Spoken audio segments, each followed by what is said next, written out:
18 de diciembre de 2022. Un Boeing 777 de United Airlines se encuentra en una situación crítica tan solo unos segundos después de despegar del aeropuerto de Hawái. La alarma en la cabina se dispara y los pilotos se enfrentan a una desconcertante situación sin saber exactamente qué está ocurriendo. ¿Podrán controlar el enorme avión y evitar una tragedia en el océano? ¿O es ya demasiado tarde para los 271 pasajeros a bordo? Esta es una historia de confusión, distracción y, sobre todo, de lo que puede suceder cuando nuestras expectativas no coinciden con la realidad. Esta es la historia del vuelo 1722 de United Airlines. En la tarde del 18 de diciembre de 2022, 271 pasajeros y 10 tripulantes abordaron un Boeing 777 de United Airlines en el aeropuerto Kahului de Maui, en Hawái. Se dirigían a San Francisco. Un viaje de 5 horas a través de la vasta extensión del Océano Pacífico. Sin embargo, poco después del despegue, algo inesperado y alarmante ocurrió, poniendo a prueba la habilidad y la sangre fría de la tripulación. ¿Qué misterioso desafío enfrentaron en el aire? El vuelo 1722 no comenzó como cualquier otro vuelo rutinario. De hecho, cuando los pilotos llegaron al avión esa misma tarde, ya sabían que les esperaba una salida inusual. Incluso antes de llegar al aeropuerto, el capitán había recibido un informe detallado del control del tráfico aéreo, sobre el clima severo que había estado azotando la isla. El clima era tan adverso, que mientras el primer oficial realizaba su inspección externa del avión, recibió una alerta sobre otro vuelo que se dirigía a Honolulu esa mañana. Ese avión había declarado una emergencia después de experimentar turbulencias tan severas, que los pilotos habían perdido temporalmente el control del avión. Cuando finalmente aterrizó, 20 pasajeros fueron llevados al hospital, 11 de ellos en estado grave. Desde el primer momento del vuelo, los pilotos sabían que las cosas estaban fuera de lo normal. Al llegar al avión, informaron a los pasajeros que debían permanecer sentados durante todo el ascenso por su propia seguridad. El avión era un Boeing 777-222. Fue adquirido por United Airlines en el año 2000 y hasta este momento, había volado poco más de 74.000 horas. Contaba con 2 motores Pratt & Whitney del modelo PW4077. En la cabina, sentado en el asiento izquierdo, se encontraba el capitán del vuelo 1722, cuya identidad es desconocida. Tenía en ese momento 55 años de edad. Era un capitán muy experimentado, ya que había acumulado nada más y nada menos que 19.600 horas de vuelo.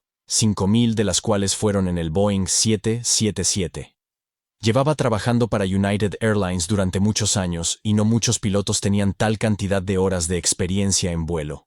Antes de ascender al puesto de capitán en el Boeing 777, había pasado algunos años como capitán de Airbus en vuelos de corta distancia de United Airlines. Este cambio de modelo de aeronave, de Airbus a Boeing, resultaría ser una consideración importante en los eventos que estamos a punto de relatar. En el asiento derecho de la cabina se encontraba el primer oficial. El primer oficial era nuevo en United Airlines y en este modelo de avión, Boeing 777. Tenía acumuladas 5.300 horas de experiencia en vuelo, de las cuales solo 120 horas fueron en este modelo de avión. Antes de unirse a United, trabajó en Hawaiian Airways, donde ganó experiencia y habilidades. En esa época del año, el clima alrededor de las islas hawaianas suele ser bastante desafiante, pero ese día en particular fue especialmente duro. Las condiciones meteorológicas en la zona eran inusualmente severas, con fuertes vientos y tormentas que complicaban las operaciones aéreas incluso antes del despegue. Aproximadamente a las 2:30 de la tarde, el vuelo 1722 salió de la puerta de embarque en Maui. Los 271 pasajeros se acomodaron para el viaje de 5 horas con destino San Francisco. A pesar del clima adverso, tenían todas las razones para creer que estaban en buenas manos, ya que la compañía United Airlines y el modelo de avión, el Boeing 777, tenían excelentes registros de seguridad. Nada hacía sospechar a los pasajeros que momentos después del despegue, las cosas se torcerían en la cabina. Mientras el capitán rodaba bajo la lluvia torrencial hacia la pista 2 en el aeropuerto de Maui, discutía con el primer oficial sobre el clima al que se enfrentarían una vez que despegaran. El verdadero peligro ese día no era la lluvia, sino el viento, o más específicamente, la cizalladura del viento. La cizalladura del viento es un fenómeno meteorológico peligroso en el que el viento cambia rápidamente su intensidad o dirección en un espacio corto.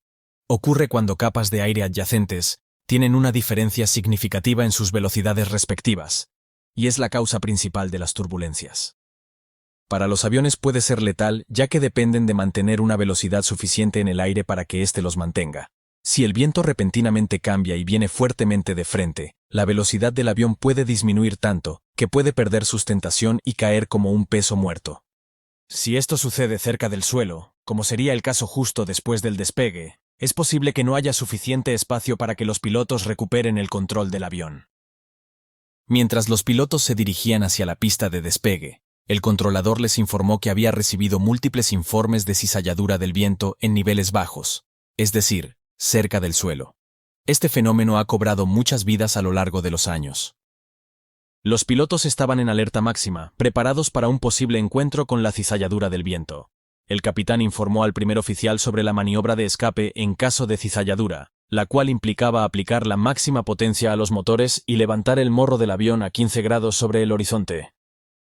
Aunque no estaban totalmente seguros de si tendrían que realizar esta maniobra, se prepararon para ello en caso de tener que enfrentar la cizalladura del viento. Esto implicaba más que simplemente seguir las instrucciones, ya que requería ajustes específicos. El capitán decidió extender los flaps a 20 grados para el despegue. Normalmente, los pilotos del Boeing 777 usan los flaps a 15 grados para el despegue, pero en este caso, la configuración adicional de los flaps proporcionaría al avión un margen adicional de seguridad, permitiéndoles volar más lentamente si el viento cambiaba repentinamente. Además, decidieron utilizar la potencia máxima para el despegue en lugar de la configuración de potencia reducida que normalmente se emplea para minimizar el desgaste de los motores. Necesitarían toda la potencia disponible para realizar este despegue.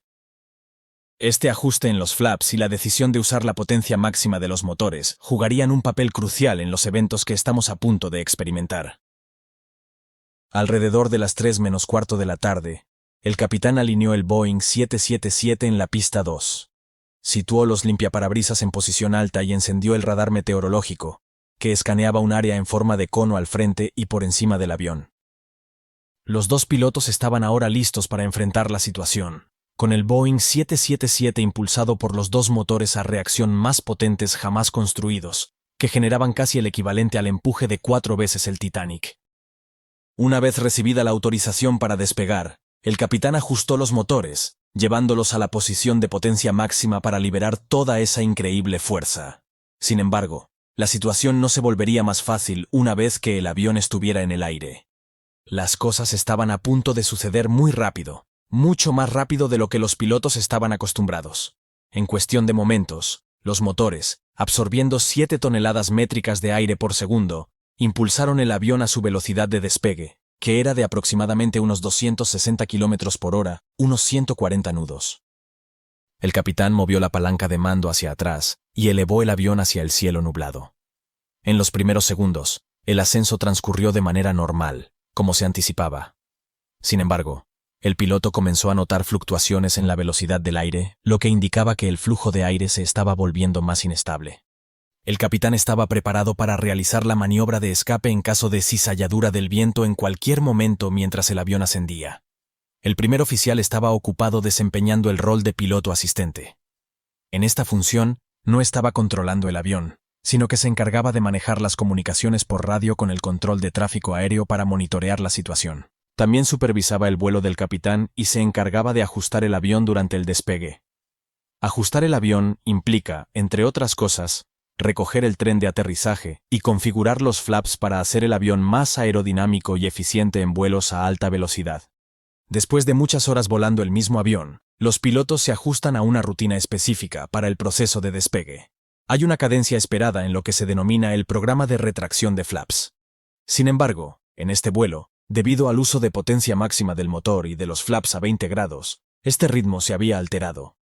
Enfocados en la posible cizalladura del viento, los pilotos no estaban preparados para lo que ocurrió cuando el avión alcanzó unos 1000 pies de altitud. El capitán bajó ligeramente el morro del avión para permitir que acelerara, pero debido a que el avión iba demasiado rápido, como indicaban los marcadores en pantalla, la fuerza del aire podría dañar los flaps. Para evitar esto y permitir una mayor aceleración, el capitán le pidió al primer oficial que cambiase el ajuste de los flaps. Y aquí es donde comenzaron los problemas. Los pilotos normalmente utilizan los flaps a 15 grados para el despegue en el Boeing 777, y se acostumbra a retraerlos en fases, primero a flaps 5, luego a flaps 1, y finalmente completamente retraídos. Sin embargo, de acuerdo con los manuales del Boeing 777, cuando se despega con flaps a 20 grados, los pilotos deben retraerlos directamente desde la posición de flaps 20 a flaps 5, omitiendo el paso por flaps 15 por completo.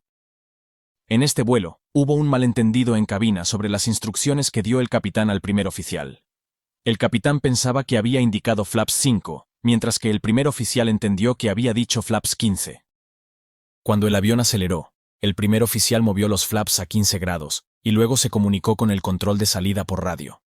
Esta falta de claridad sobre la configuración de los flaps fue relativamente menor en ese momento, ya que el capitán podría corregirla en breve indicándole al primer oficial que moviera los flaps a la siguiente posición. Sin embargo, el problema principal era que el capitán ahora tenía una imagen incorrecta sobre la configuración del avión. Sus expectativas no coincidían con la realidad, lo que generaba una confusión significativa, y fue en ese momento cuando se pondrían en peligro las vidas de las 281 personas a bordo. Cuando el primer oficial movió los flaps a la posición de 15 grados, las marcas de velocidad en la pantalla principal del capitán solo aumentaron unos pocos nudos. Con los flaps a 20 grados, el capitán no podía volar a más de 190 nudos, unos 350 km por hora, sin arriesgarse a dañar los flaps. Al mover los flaps a 15 grados, la velocidad aumentó solo 20 nudos, alcanzando aproximadamente 210 nudos, 390 km por hora. Esto significaba que el capitán estaba en riesgo de dañar los flaps si aceleraba más de 20 nudos, o 40 kilómetros adicionales. El capitán esperaba que la velocidad aumentara significativamente, ya que con los flaps en la posición de 5 grados, que pensaba que había solicitado, se requiere una velocidad mucho mayor para causar daños en los flaps. En cambio, el avión estaba acelerando y estaba a punto de superar la velocidad segura para los flaps. El capitán no comprendía por qué estaba ocurriendo esto. Parecía haber un problema con los flaps, y las condiciones de viento violentas que estaban experimentando también estaban influyendo, impidiendo que el avión aumentase la velocidad de forma más rápida. El capitán tiró ligeramente hacia atrás de la palanca de aceleración, pero esto no hizo que hubiera grandes cambios y el avión continuó acelerando. Mientras tanto, el primer oficial estaba solicitando la autorización del controlador de tráfico aéreo para ascender a una altitud de 16.000 pies. El controlador le informó que había fuertes lluvias en todas las direcciones alrededor del avión y que podía desviarse en caso necesario para evitar el mal tiempo. Justo cuando el primer oficial se concentraba en el clima y las instrucciones del control del tráfico aéreo, la confusión del capitán aumentaba. El avión había comenzado a superar el límite de velocidad seguro para los flaps.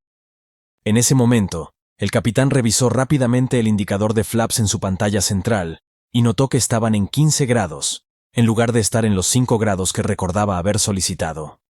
Inmediatamente le pidió al primer oficial que moviese los flaps a la posición de 5 grados, lo cual se hizo con urgencia, pero esto no resolvió el problema.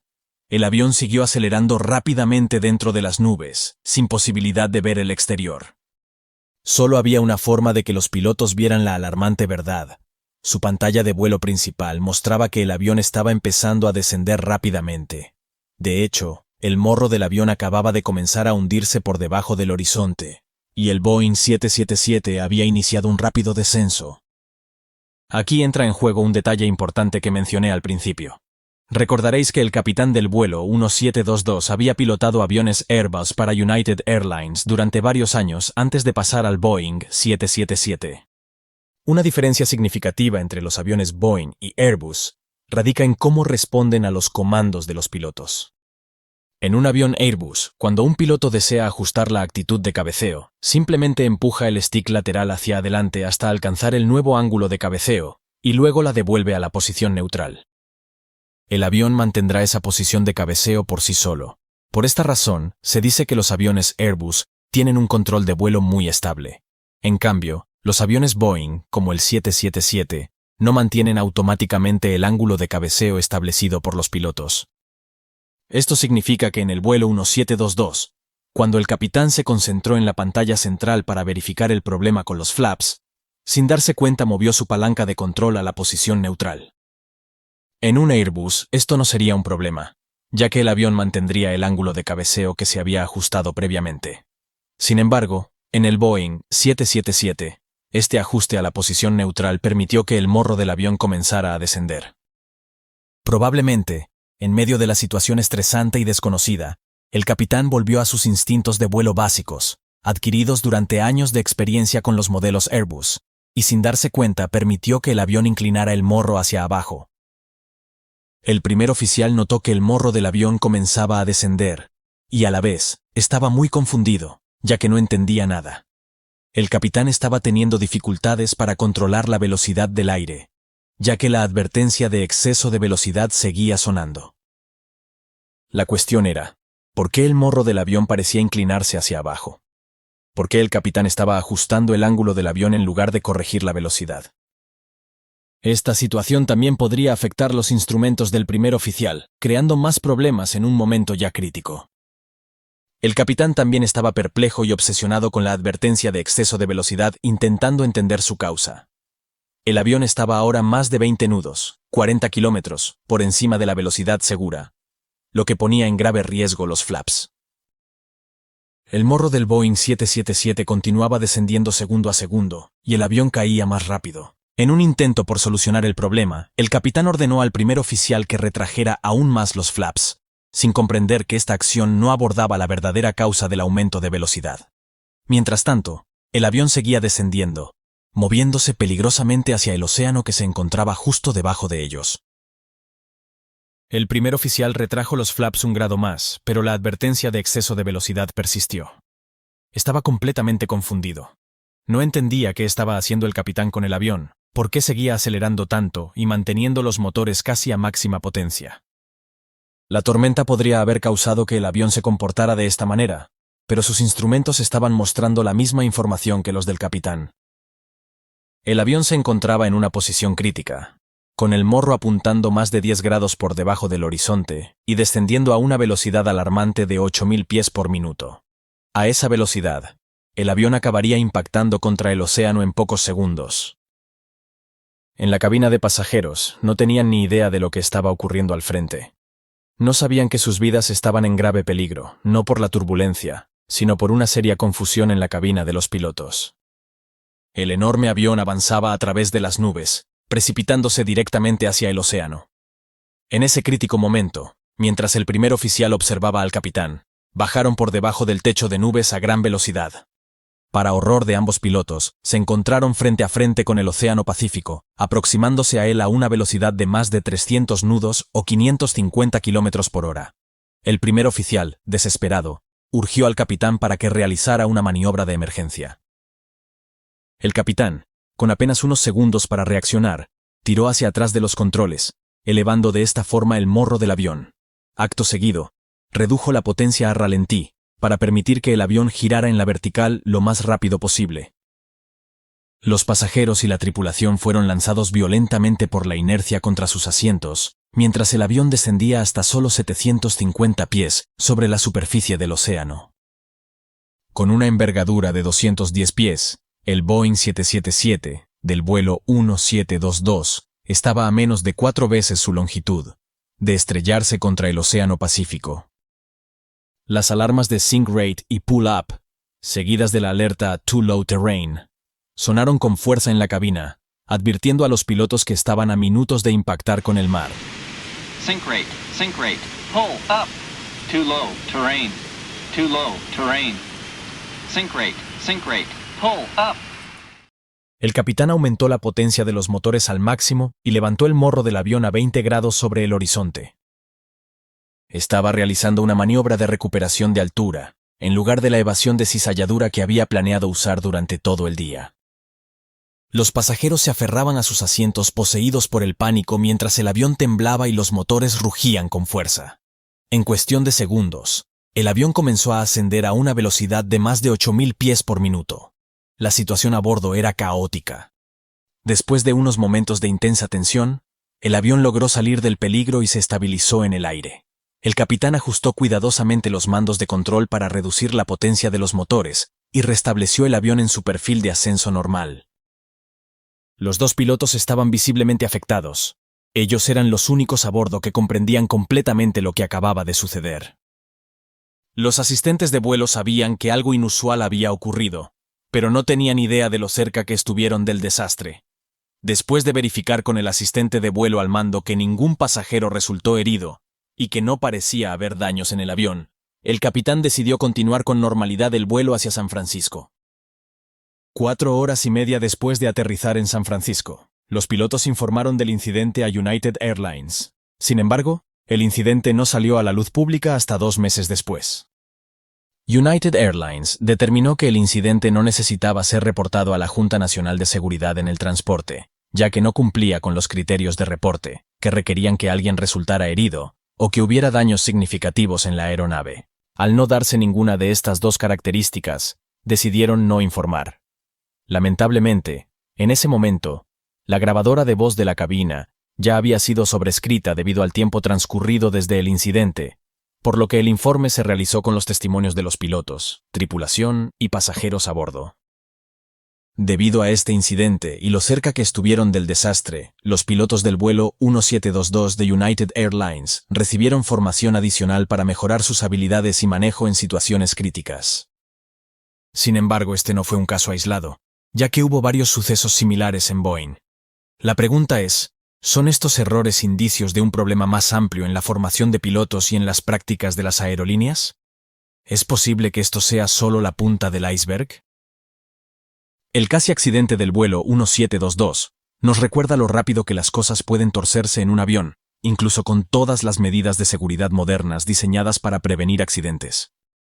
Una simple pérdida de conciencia situacional por parte del capitán, combinada con condiciones meteorológicas adversas, una configuración inusual de la aeronave y la falta de comunicación, o un malentendido sobre el ajuste de los flaps, casi provocó un desastre. Si este incidente hubiera ocurrido de noche, si el techo de nubes hubiera estado más bajo, o si el capitán hubiera reaccionado unos segundos más tarde, podría haber resultado en uno de los peores accidentes aéreos en la historia. Afortunadamente, no hubo víctimas en este caso, ni daños de ningún tipo en la aeronave. 5 de marzo de 2016. Nueva York, Aeropuerto de LaGuardia. En ese momento hay una gran tormenta de nieve. Los equipos de limpieza del aeropuerto estaban en alerta desde el día anterior y estaban realizando labores de limpieza de nieve de las pistas para mantenerlas lo más seguras posible. Un avión MD-88 de Delta Airlines se encuentra en la fase final de su aterrizaje, acercándose a la pista 13 del Aeropuerto Internacional de LaGuardia. Los pilotos se preparan para aterrizar en condiciones muy difíciles. El avión lleva mucho peso, la pista es corta, y cuando descienden saliendo de las nubes a pocos segundos del aterrizaje, descubren algo que no esperaban. Cualquier error podría hacer que el avión se deslice fuera de la pista, terminando en las gélidas aguas de la bahía de Flushing. Esta es la historia del vuelo 1086 de Delta Airlines.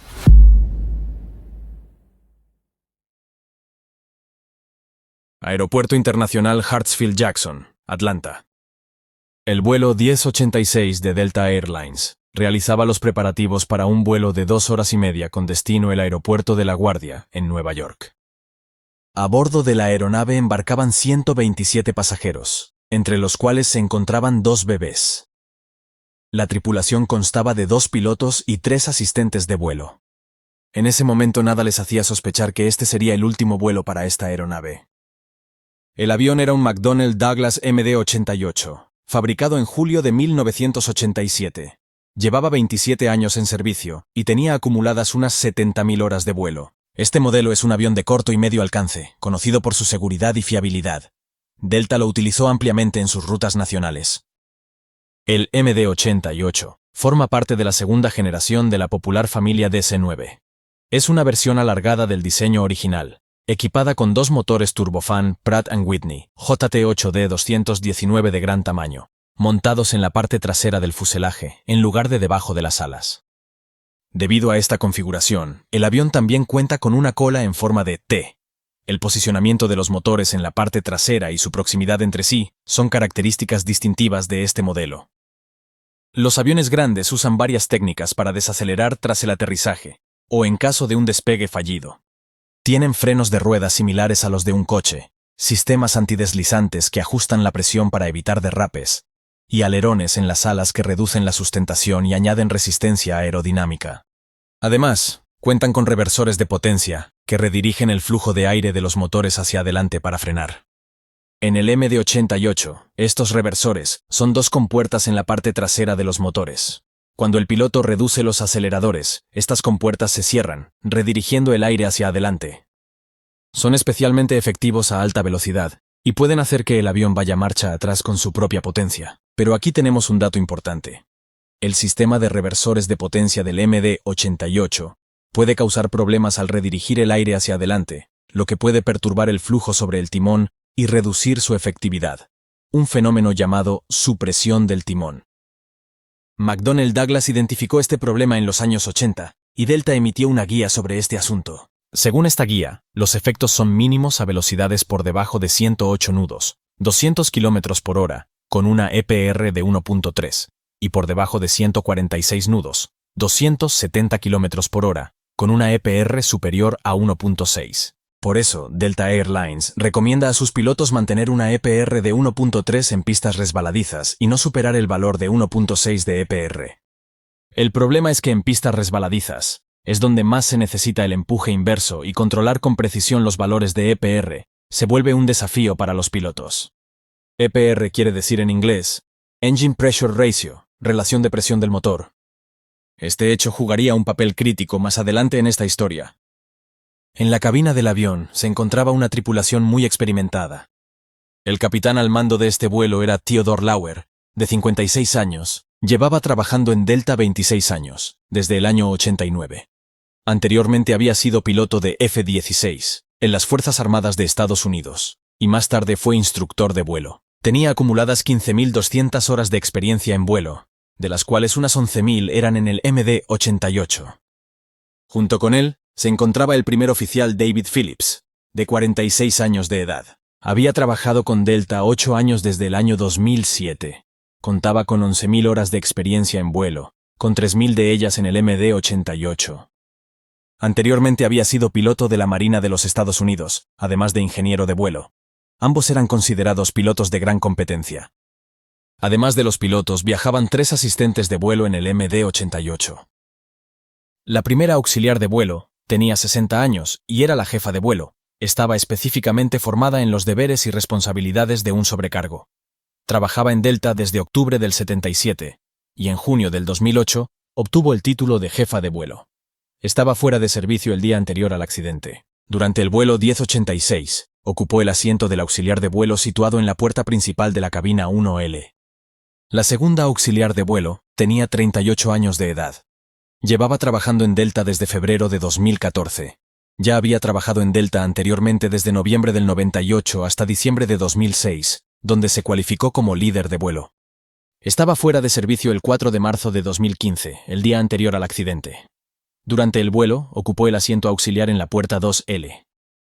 La tercera auxiliar de vuelo, de 49 años, pasó a ser empleada de Delta cuando la compañía y Northwest Airlines se fusionaron. Llevaba trabajando en Northwest como auxiliar de vuelo desde agosto de 1990. Estaba de servicio el día anterior al accidente. Entre el vuelo anterior y el vuelo 1086, tuvo 12 horas de descanso. Durante el vuelo del accidente, ocupaba el asiento en la cola del avión. A las 8:45 de esa mañana, el vuelo 1086 despegó desde la pista 28 del Aeropuerto Internacional Hartsfield-Jackson, en Atlanta. En esa etapa del viaje, el primer oficial estaba al mando del avión. En aproximadamente 2 horas, el avión llegaría al espacio aéreo de Nueva York. Mientras ascendían a su altitud de crucero de 33.000 pies, unos 10 kilómetros, los pilotos discutieron las condiciones climáticas en Nueva York. En ese momento recibieron una actualización del control de tráfico aéreo en Nueva York.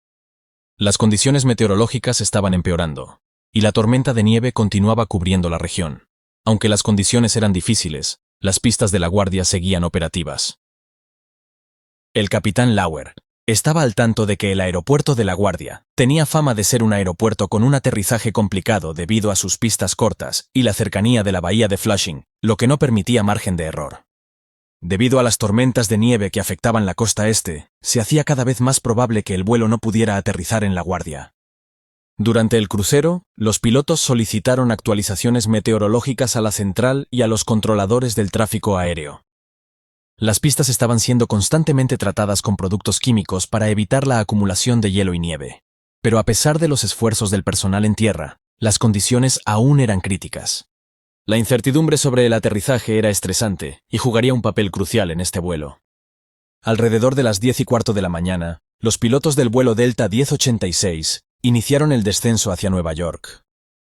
El control de tráfico aéreo en La Guardia les asignó la pista 13, una de las más cortas del aeropuerto, lo que representaba un desafío adicional dadas las condiciones meteorológicas.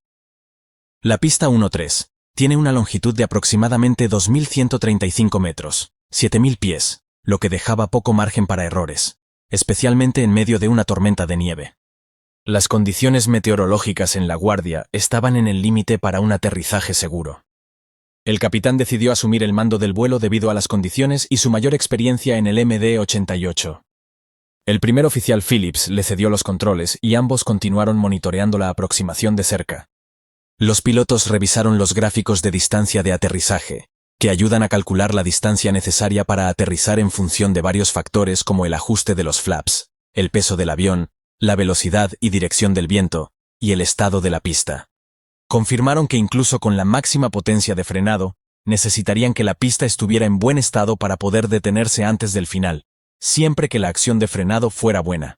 De no ser así, corría el riesgo de salirse de la pista y caer en las frías aguas de la bahía de Flushing. La decisión de intentar el aterrizaje en La Guardia dependía de un único factor crítico, la acción de frenado en la pista. La acción de frenado determina la capacidad del avión para reducir la velocidad al aterrizar, depende del estado de la pista, si se encuentra con nieve, hielo o agua. Este factor no se mide objetivamente. Los pilotos que aterrizan en este tipo de pistas reportan de manera subjetiva la acción de frenado, clasificándola como buena, media o mala. El capitán preguntó al controlador de La Guardia si tenía informes recientes sobre la acción de frenado de la pista. Sin embargo, el controlador no tenía nueva información, porque la pista estaba siendo despejada de nieve en ese momento. Las operaciones de limpieza continuaron durante unos 30 minutos más, y mientras tanto, todos los vuelos entrantes, incluido el vuelo Delta 1086, recibieron instrucciones de mantenerse en patrones de espera sobre Nueva York. El estrés en la cabina empezaba a intensificarse. El capitán expresó su frustración al primer oficial por no haber sido informado por el controlador sobre la posibilidad de tener que entrar en patrón de espera para el aterrizaje. Mientras la pista seguía siendo despejada de nieve, no había informes sobre la acción de frenado, ya que no se permitían aterrizajes en ese momento.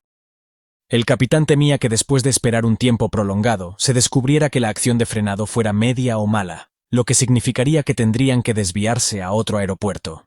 Si pudieran obtener información sobre la acción de frenado antes de que se despejara la pista, la tripulación podría decidir si merecía la pena la espera, o lo mejor era desviarse inmediatamente a otro aeropuerto. Además, la tripulación discutió el tipo de frenado que aplicarían al aterrizar. Dadas las condiciones, optaron por usar el ajuste más alto del sistema de frenado automático. Este sistema activa los frenos automáticamente una vez que el avión toca la pista. En condiciones normales, se utilizaría un ajuste bajo o medio, pero dada la corta longitud de la pista en La Guardia y las condiciones de la pista resbaladiza, el capitán decidió que sería necesario utilizar el freno automático en su máxima configuración.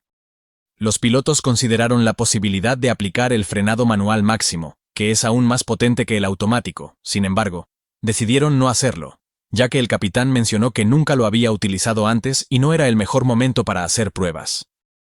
A las 10:45 de la mañana, el control de tráfico aéreo de La Guardia informó que un vuelo que acababa de aterrizar reportó que la acción de frenado en La Guardia había sido mala. Al recibir la advertencia, la tensión en la cabina del vuelo Delta 1086 se disparó. El capitán, con gran preocupación, le dijo al primer oficial que con esas condiciones el aterrizaje no sería posible. Sin embargo, apenas unos minutos después, una nueva transmisión llegó. Otra aeronave había aterrizado en La Guardia y reportaba que la acción de frenado era buena. Aunque el vuelo anterior había informado que la acción de frenado en la pista 13 era buena, el capitán Lauer sabía que cualquier fallo podría tener consecuencias graves dada la corta longitud de la pista y la proximidad a la bahía. Una gran inquietud persistía en el capitán. La toma de decisiones para los pilotos es complicada cuando se enfrentan a informes subjetivos, especialmente al aterrizar un avión pesado a alta velocidad. En aeropuertos como La Guardia, donde la pista está cerca de aguas heladas, el riesgo es mayor. A pesar de esto, los pilotos acordaron con el control del tráfico aéreo, continuar con el aterrizaje siempre que las condiciones de frenado fueran buenas. El capitán quería asegurarse de que los informes sobre la acción de frenado provenían de una aeronave similar a la suya, ya que esto le daría una mejor idea de cómo respondería su propio avión al aterrizar. En este caso, el avión era un Airbus A320, que tiene un rendimiento de frenado comparable al del MD-80. Aunque el frenado era marginal, las condiciones seguían estando dentro de los límites de seguridad, pero la pregunta seguía en el aire. ¿Realmente era seguro arriesgarse? El control de tráfico aéreo comenzó a dar vectores al vuelo Delta 1086, para alinearlo con la pista 13 en La Guardia. El capitán informó a los pasajeros del aterrizaje en breves minutos, y luego pidió a los asistentes de vuelo que aseguraran todo en la cocina, ya que planeaban usar los frenos automáticos al máximo durante el aterrizaje. En cuestión de minutos, el avión se alineó con el sistema de aterrizaje instrumental para la pista 13, y el primer oficial se puso en contacto con la torre de control para continuar con la aproximación final. Tower, Delta 1086 joining you, ILS runway 13. And Delta 1086 to LaGuardia Tower. Wing 030 at Niner, runway 13, clear to land. Breaking action reported good by an Airbus and in a regional jet. There'll be departure for runway 4 prior to arrival. Runway 13, RVR touchdown, greater than 6,000, rolled out 3,500. Copy, all clear to land on runway 13, Delta 1086. La tripulación tenía todo listo para el aterrizaje. Aunque la visibilidad en la pista era limitada, seguía estando dentro de los límites seguros. Sin embargo, los vientos reportados por el controlador no coincidían con lo que el capitán observaba en sus instrumentos, los cuales mostraban un viento de cola de 12 nudos, 22 km por hora. Esto significaba que si aterrizaban con ese viento, la distancia de frenado sería mayor de lo esperado. Las cifras de frenado que habían calculado anteriormente no consideraban un viento de cola. Por esta razón, el capitán le pidió al primer oficial que solicitara al controlador otra verificación de la velocidad del viento. Wind check. Wind 02010. Si el viento superaba esos límites, no podrían aterrizar. A medida que el avión descendía, los pilotos esperaban ver parches de nieve a lo largo de la pista. Aunque sabían que la pista había sido tratada, la visibilidad era extremadamente baja debido a la nieve que continuaba cayendo. El viento cruzado era el otro factor que complicaba la aproximación. Los reportes meteorológicos indicaban vientos cruzados de hasta 12 nudos, 22 km por hora, lo cual estaba justo en los límites aceptables para el MD-88. El capitán Lauer ajustó los flaps a 40 grados, configurando el avión para aterrizar a la menor velocidad posible, lo que ayudaría a reducir la distancia de frenado. Además, los spoilers y los frenos automáticos fueron configurados para activarse en cuanto el avión tocara tierra. A medida que se acercaban más a la pista, cuando finalmente atravesaron las nubes, las luces de aproximación se hicieron visibles a través de la nieve, pero lo que apareció ante sus ojos fue algo con lo que no contaban. De repente, la pista apareció ante ellos, y lo que vieron les dejó de piedra. En lugar de una superficie con algunos parches de nieve, se encontraron con una pista completamente cubierta por una capa continua de nieve. En ese momento, la tensión aumentó, ya que esto significaba que la distancia de frenado sería aún mayor, complicando aún más un aterrizaje ya de por sí desafiante. La tensión aumentó aún más para el capitán. A pesar de que todos los aviones que habían aterrizado antes lo hicieron sin problemas, la incertidumbre era palpable. La velocidad del avión ya se había reducido a 140 nudos, 259 km por hora, y a una altitud de unos 230 pies, unos 70 metros. El capitán desconectó el piloto automático. Con decisión, tomó el control manual, listo para realizar el tramo final del aterrizaje. El capitán Lauer, completamente enfocado en la maniobra, inclinó ligeramente el morro del avión hacia abajo para asegurar un aterrizaje lo más pronto posible en la pista, con el objetivo de maximizar la distancia disponible para frenar. La aeronave tocó el comienzo de la pista a una velocidad de 133 nudos, 246 km/h, a las 11:02. El tren de aterrizaje principal hizo contacto con la pista 13, aproximadamente unos 600 pies, 180 metros, antes del inicio de la zona de aterrizaje. En cuanto el avión aterrizó y se detectó el peso en las ruedas, se esperaba que los spoilers se desplegaran automáticamente. Sin embargo, debido a que la superficie de la pista era resbaladiza, estos sistemas no se activaron como debían, intensificando la tensión en la cabina. Inmediatamente, al percatarse de la situación, el primer oficial activó manualmente los spoilers. En ese mismo instante, el capitán Lauer activó los reversores de potencia de los motores, redirigiendo el aire hacia adelante para ayudar a desacelerar el avión. Sin embargo, casi de inmediato, el avión empezó a deslizarse hacia la izquierda, aumentando la tensión en la cabina mientras la situación se volvía cada vez más crítica. Debido a una combinación de factores, el avión comenzó a inclinarse hacia la izquierda. El viento cruzado desde la izquierda empujaba el avión, haciendo que se inclinara contra el viento. El capitán, al notar esto, intentó corregir la trayectoria girando los mandos a la derecha para mantener el avión en la línea central de la pista. Sin embargo, en su empeño por detener el avión, cometió un grave error. Cuando el capitán activó los reversores de potencia, el reversor del motor izquierdo daba más potencia que el derecho, ya que se activó ligeramente más rápido que este, lo que también contribuyó a que el avión se desviara hacia la izquierda. Los motores montados en la parte trasera del MD-88, combinados con el excesivo uso del empuje inverso, provocaron un fenómeno conocido como supresión del timón, en el que el flujo de aire sobre el timón se interrumpe, volviendo ineficaz el control direccional del avión. Con tanta reversa activada, el efecto del timón de dirección se anuló completamente, lo que dejó al avión sin un control direccional efectivo a alta velocidad. Además, dado que la pista estaba resbaladiza, el sistema de dirección de las ruedas tampoco era de gran ayuda debido a la escasa fricción. La situación se volvía cada vez más crítica. El capitán Lauer intentó corregir la trayectoria del avión girando el timón hacia la derecha, pero el avión continuaba desviándose. Reconociendo la gravedad de la situación, el primer oficial Phillips gritó desesperado: «¡Desactiva los reversores!». El capitán tardó unos segundos en reaccionar. Después redujo las reversas a ralentí. Haciendo todo lo posible para controlar la situación, desactivó el freno exterior y aplicó el frenado diferencial al máximo. Además, giró el timón a la derecha con todas sus fuerzas para recuperar el control de la aeronave. Esta maniobra empezó a surtir un ligero efecto, sin embargo ya era demasiado tarde. Pocos segundos después del aterrizaje, el avión se había desviado bruscamente hasta 20 grados hacia la izquierda, fuera de la pista. Aunque el capitán logró reducir la desviación a unos 10 grados, el avión seguía avanzando rápidamente fuera de la pista, sobrepasando alrededor de 3.000 pies, 915 metros a la izquierda de la pista de aterrizaje. El MD-88 se deslizó a la izquierda de la pista atravesando la valla perimetral del aeropuerto y chocando contra el terraplén que rodea la bahía de Flushing. El impacto fue violento. El ala izquierda del avión golpeó el terraplén y el depósito de combustible izquierdo se rompió, provocando una fuga de combustible.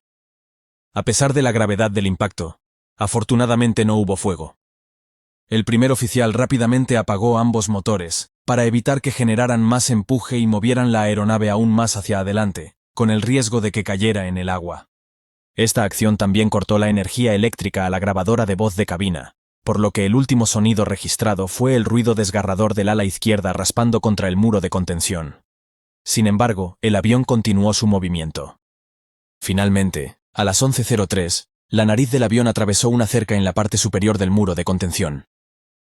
La aeronave se detuvo con el morro de la cabina y la rueda delantera del tren de aterrizaje colgando sobre el borde del terraplén, a escasos metros de las frías aguas de la bahía de Flushing, mientras el resto del avión quedaba atrapado en el muro de contención.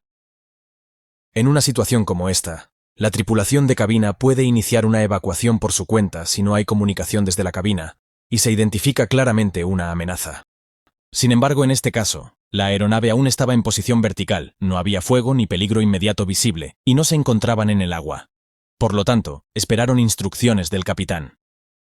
El problema era que el accidente había dañado las baterías de la aeronave, afectando también el intercomunicador y el sistema de megafonía.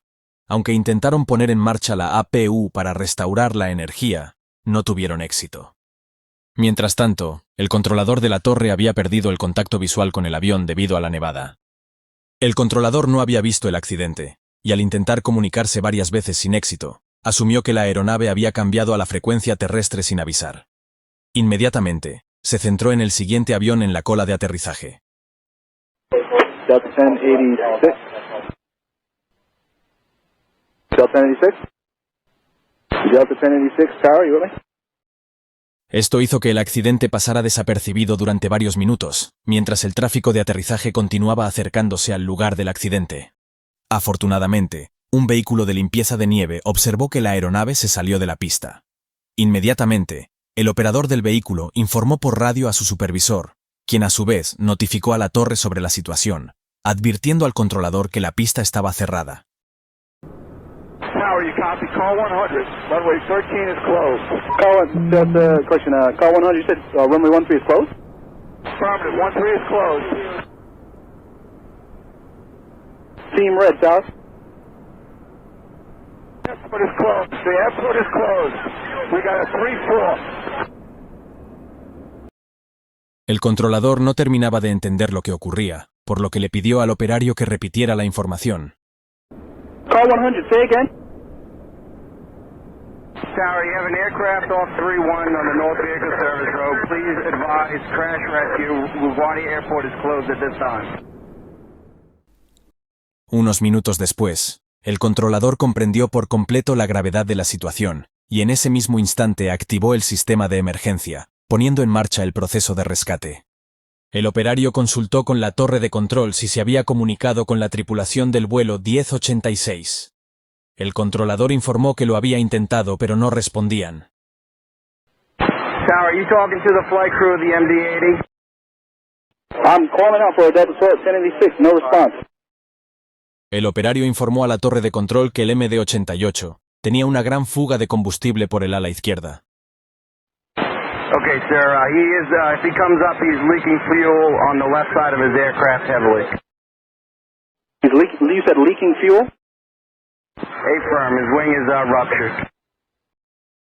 El controlador se comunicó de inmediato con otros equipos en tierra para confirmar con precisión lo que había sucedido.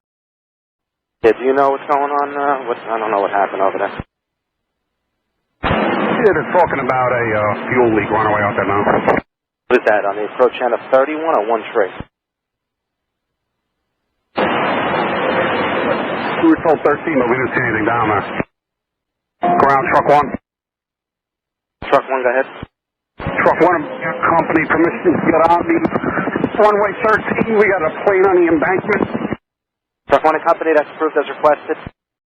Mientras tanto, el capitán había abierto la puerta de la cabina y solicitó a un miembro del personal que examinase las salidas de emergencia.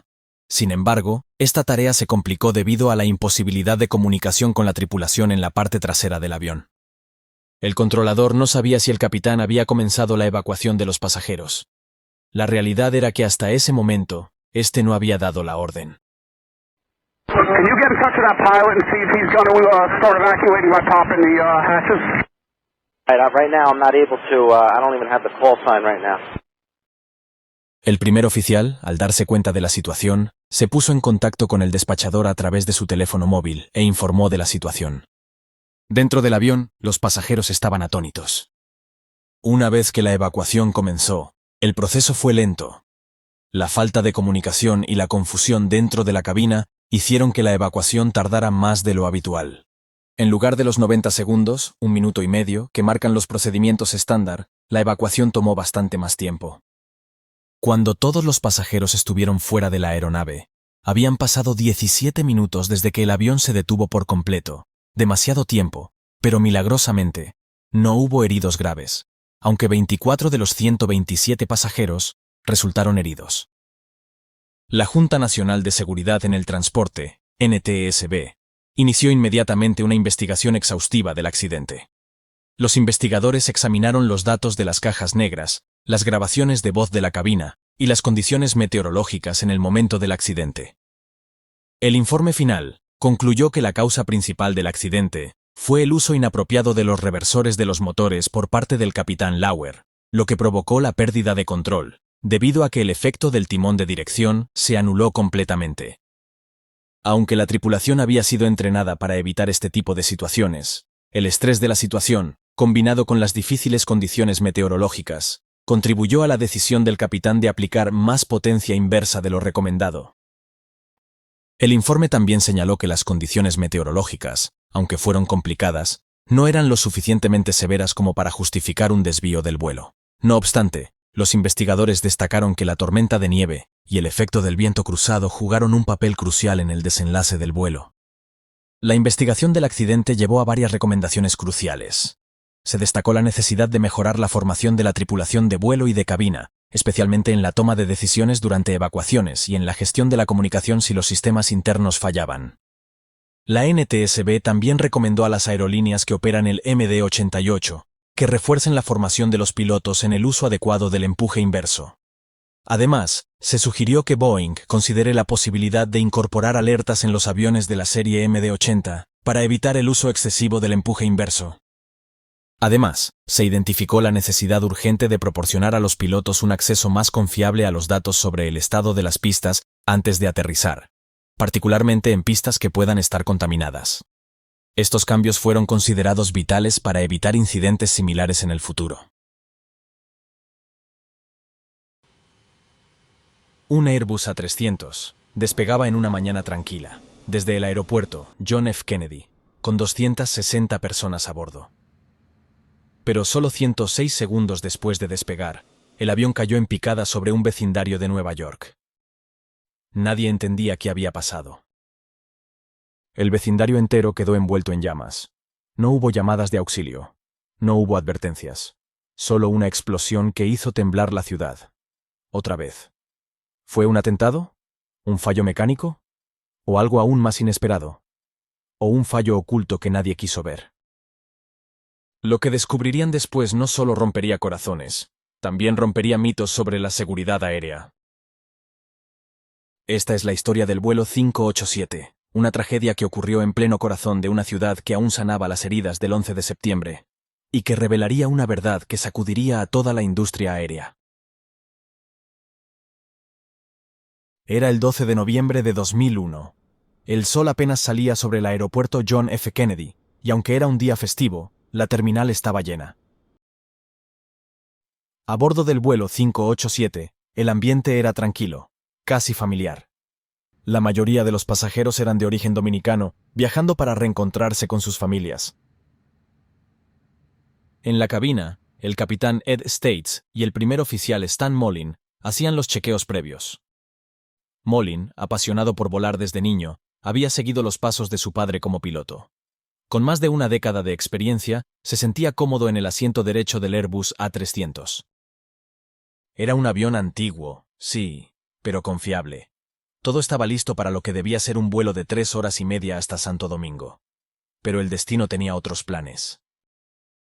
En aquella mañana del lunes 12 de noviembre de 2001, apenas 2 meses después del 11S, el aeropuerto John F. Kennedy de Nueva York operaba bajo fuertes medidas de seguridad. El vuelo 587 de American Airlines estaba programado para salir con destino a Santo Domingo, República Dominicana, un trayecto habitual para la comunidad dominicana en Nueva York. La aeronave asignada era un Airbus A300-600R, matrícula N14053, un bimotor de fuselaje ancho con casi 13 años de servicio. Había acumulado 27.000 horas de vuelo y 14.000 ciclos, cada ciclo siendo un despegue y aterrizaje. Era un avión robusto y certificado para operar, sin reportes técnicos alarmantes en días previos. Ese día, el vuelo fue asignado a la puerta 22 de la Terminal 8. A las 9 de la mañana, la tripulación recibió autorización para iniciar el rodaje hacia la pista 31L, una de las principales del aeropuerto, orientada al noroeste. A los mandos se encontraba el primer oficial Stan Mollin, de 34 años, un piloto con más de 4.400 horas de vuelo, de las cuales más de 1.800 fueron en el Airbus A300. Había sido contratado por American Airlines en el año 91. El capitán Edward States, de 42 años, estaba en el asiento derecho como supervisor. Hasta ese momento tenía más de 8.000 horas de vuelo, de las cuales casi 3.500 fueron como piloto al mando, y casi 1.800 eran en ese mismo modelo de Airbus. Llevaba trabajando para American Airlines desde el año 1985. Previamente había trabajado para la Fuerza Aérea de Estados Unidos. Ambos eran considerados profesionales competentes por la aerolínea, y la tripulación de cabina contaba con 7 miembros experimentados. A las 9:11 de la mañana, el control de tráfico aéreo les autorizó a iniciar el rodaje. A las 9:13:28, el vuelo 587 recibió autorización para alinearse y despegar desde la pista 31L. Delante de ellos, un gigantesco Boeing 747, de Japan Airlines, el vuelo 47, acababa de despegar. Esto era algo habitual, pero en este caso, el vuelo 47 dejaría una estela de turbulencia que tendría consecuencias fatales. La torre de control advirtió al vuelo 587 sobre la posible turbulencia de estela generada por el 747 que acababa de despegar.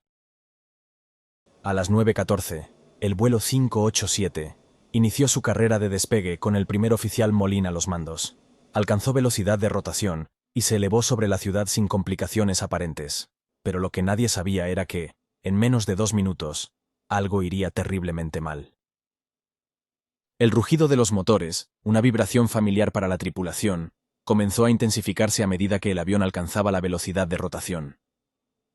Sten Molin, concentrado, tiró suavemente de la palanca de control y la aeronave se elevó sobre la ciudad sin complicaciones aparentes. Sin embargo, la calma externa no reflejaba lo que se desarrollaba en el interior de la cabina. En la cabina, la tensión aumentaba de manera sutil pero palpable. Las manos de los pilotos estaban firmemente sujetas a sus controles, cada uno muy consciente de la responsabilidad que conllevaba el trayecto. Las voces del capitán y el primer oficial intercambiaban datos en un tono profesional, pero el silencio que seguía a cada interacción era pesado.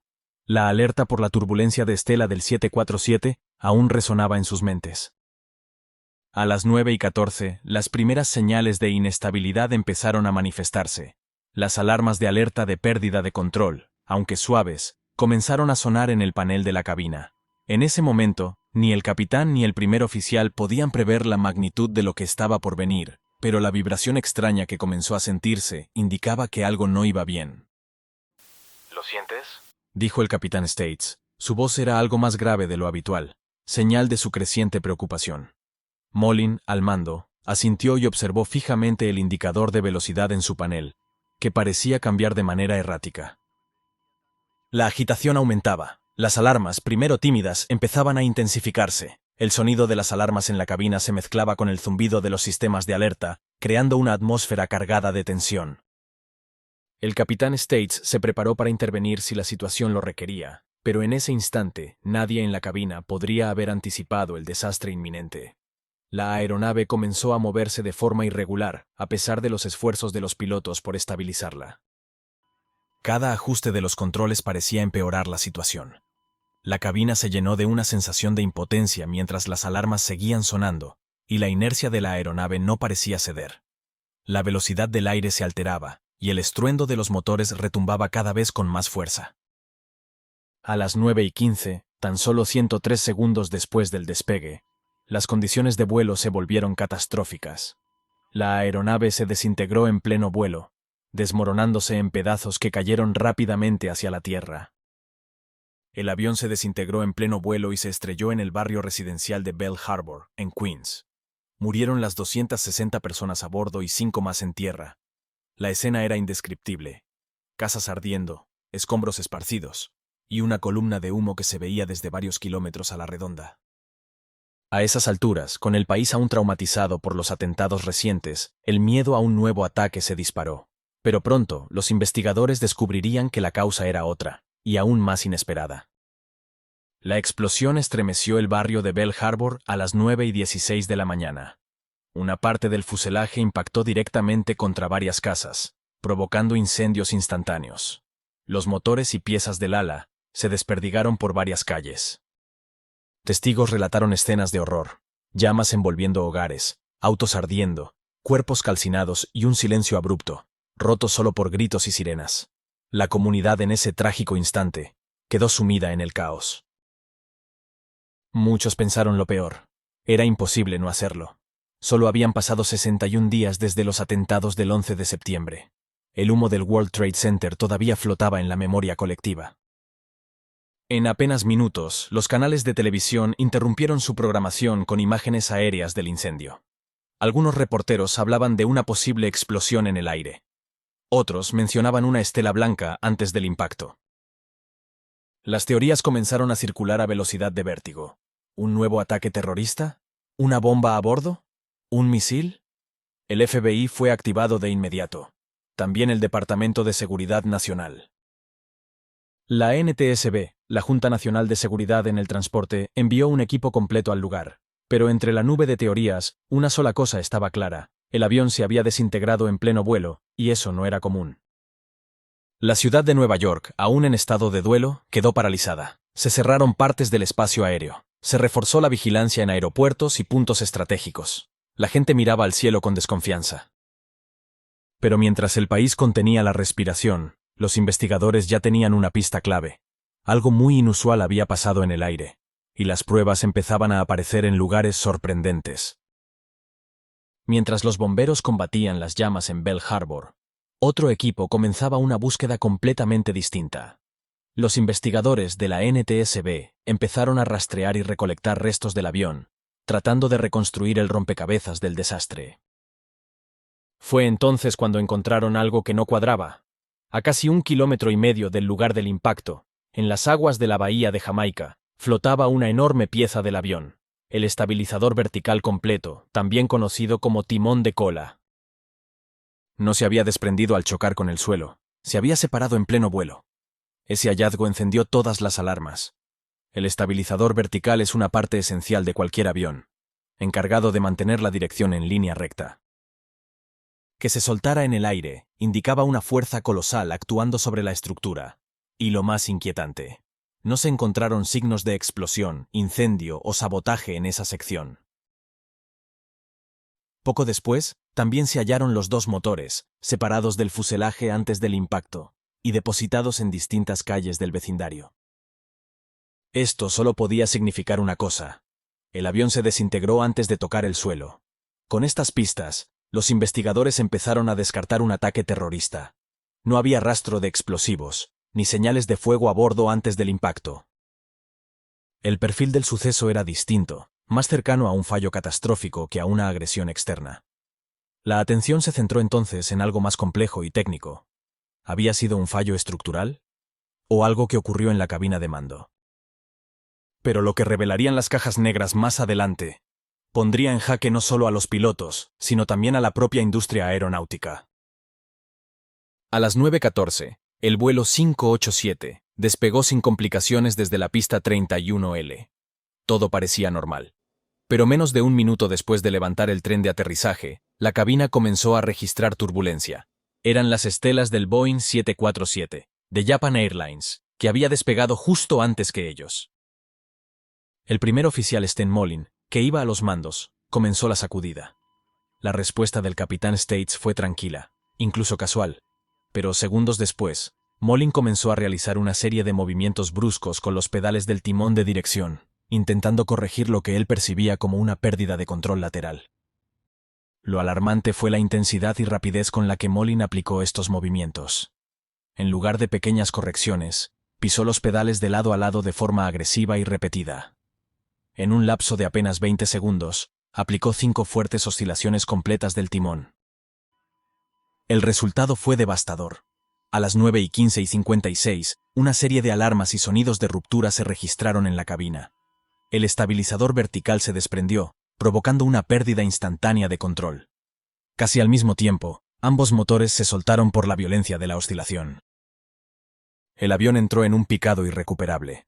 El último registro en la grabadora de voces fue un grito ahogado del capitán States. Duró solo 96 segundos desde el despegue hasta el final.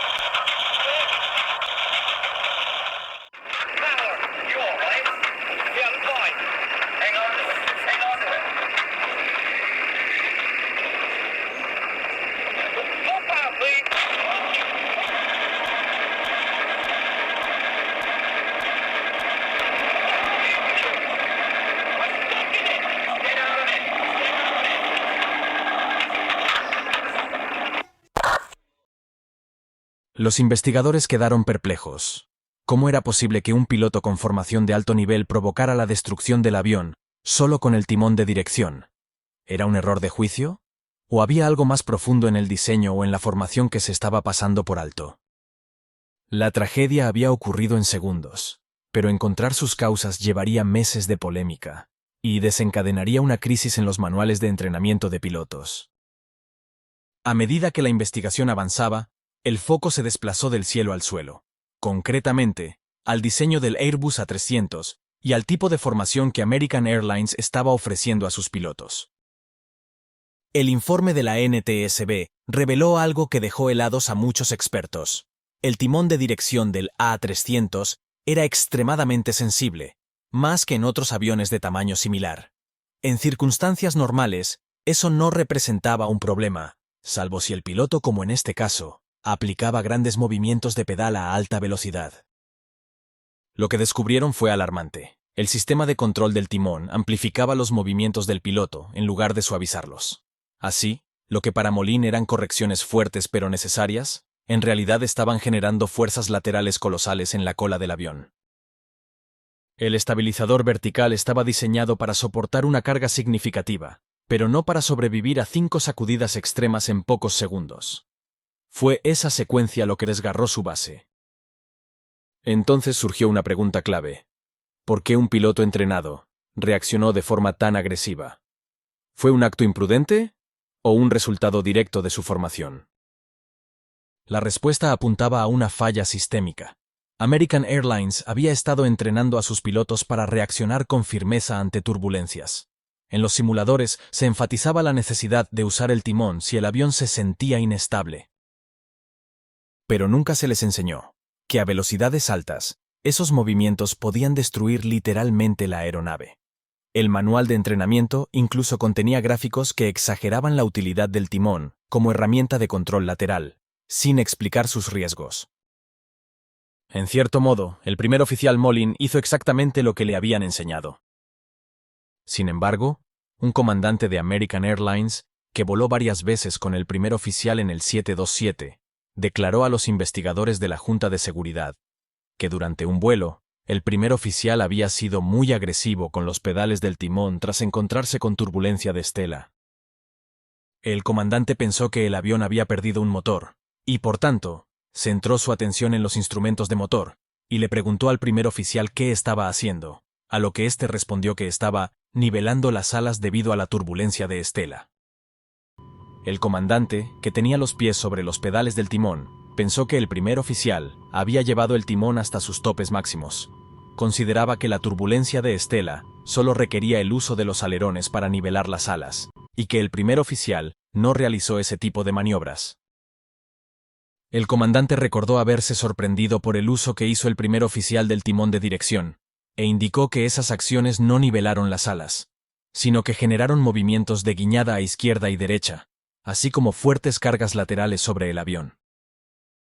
Además, le indicó al primer oficial que su uso de los pedales del timón había sido bastante agresivo. Pero el primer oficial insistió en que el programa avanzado de maniobras de aeronaves de American Airlines le indicaba que debía utilizar los pedales del timón de esa manera. El comandante no estuvo de acuerdo con esto, y le dijo que el manual establecía que el timón debía utilizarse a velocidades más bajas, mientras le aconsejó revisar el manual cuando regresara a casa, y que fuera menos agresivo con los pedales del timón. La polémica fue inmediata. Airbus defendió el diseño de su avión. American Airlines culpó a la forma en que el piloto interpretó el entrenamiento. Y la FAA, la Autoridad de Aviación, fue criticada por no haber detectado antes esta debilidad en el sistema de formación. Una mezcla letal de un diseño sensible, una reacción excesiva y una instrucción incompleta. Pero la pregunta seguía en el aire. ¿Quién tenía la culpa final? Tras 2 años de análisis, reconstrucciones digitales y simulaciones en túneles de viento, la NTSB publicó su informe final en octubre de 2004. El documento no solo arrojaba luz sobre lo ocurrido en el vuelo 587, también destapaba errores profundamente arraigados en la industria de la aviación. El veredicto oficial fue claro. La causa probable del accidente fue la reacción excesiva del primer oficial, al encontrar turbulencias poco después del despegue. Sus movimientos extremos del timón provocaron fuerzas laterales que excedieron el diseño estructural del avión, arrancando el estabilizador vertical. Pero eso no fue todo. La NTSB también apuntó fallos serios en el programa de formación de American Airlines, donde se había sobreestimado el uso del timón como herramienta de control, sin advertir los peligros reales de su abuso a altas velocidades. El informe puso en entredicho 3 actores clave. El piloto por su reacción desproporcionada. American Airlines por su instrucción técnica incompleta y en parte errónea. Airbus por el diseño de un sistema tan sensible y sin una protección adecuada ante usos extremos. American Airlines, aunque no fue directamente responsabilizada legalmente, modificó su programa de entrenamiento, eliminando referencias erróneas y revisando sus procedimientos de manejo del timón. Airbus, por su parte, reforzó la documentación técnica y colaboró en estudios para revisar las tolerancias estructurales de su flota. El accidente del vuelo 587 también llevó a cambios regulatorios. La FAA actualizó sus recomendaciones sobre el diseño de timones y sobre cómo entrenar a los pilotos en el manejo de turbulencias. Aunque los nombres de las víctimas se grabaron en un monumento en Rockaway Península, la herida en la memoria de Nueva York quedó abierta por mucho tiempo. No solo por la tragedia, sino porque ocurrió cuando el país aún lloraba por las víctimas del 11 de septiembre. Fue, en muchos sentidos, una segunda herida en la misma ciudad. La historia del vuelo 587 no es solo la de un accidente aéreo. Es la de un sistema que falló en varios niveles. Y de cómo a veces los errores más graves no están en el cielo, sino en lo que se aprende en tierra. El vuelo 587 de American Airlines no fue víctima de una tormenta, ni de un sabotaje, ni de un fallo técnico imprevisto. Fue víctima de una cadena de errores humanos, decisiones institucionales mal calibradas y un diseño que no perdonaba el más mínimo exceso. El primer oficial actuó creyendo que estaba salvando el avión. No sabía que en realidad lo estaba llevando al límite, un límite que jamás debió haberse alcanzado simplemente con los pedales.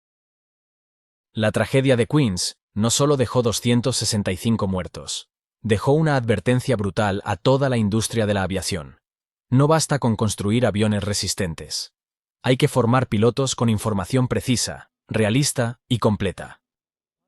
Y hay que asumir que incluso los actos bien intencionados pueden desencadenar consecuencias fatales si el conocimiento no está bien transmitido. Hoy, el caso del vuelo 587 se estudia en escuelas de aviación de todo el mundo, como ejemplo de lo que ocurre cuando la teoría no coincide con la práctica. También como recordatorio de que en el cielo, la precisión no es un lujo, es la única garantía de volver a casa.